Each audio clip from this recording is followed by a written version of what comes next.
My name is Mike Sullivan. I'm a former IRS agent and teaching instructor. When I was there, I worked for IRS for over a decade.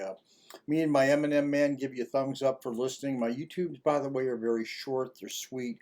They're about 3 minutes long. You can always email or call me if you have an issue, or if you want to suggest a topic, just text it to me. I'll give you a shout out when you do that. Today, I want to talk to you about how do you settle for less at Internal Revenue Service.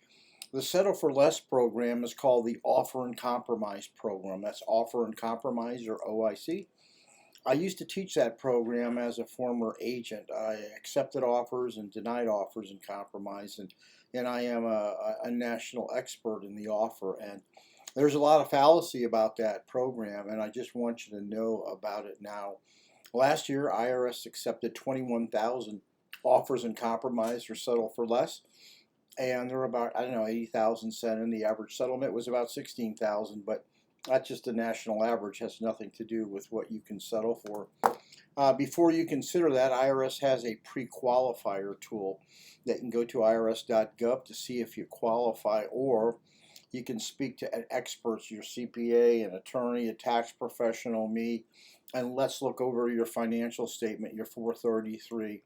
IRS has a base form that they use to evaluate all collection cases, whether they're going to put you in hardship, some of them that go in payment status, and offers and compromise. That form is going to determine if you can settle for less.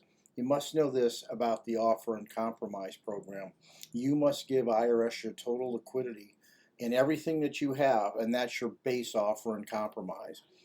Your house is discounted 20%, but if you can liquidate everything you have and take off that 20% and for the house and come up with 120,000, that's your base offer of the Internal Revenue Service. IRS also looks at your income and your expenses that you have on a monthly basis. IRS has a national and regional and local standard program that you can only spend X amount of dollars on expenses because they don't want you to keep money that belongs to IRS.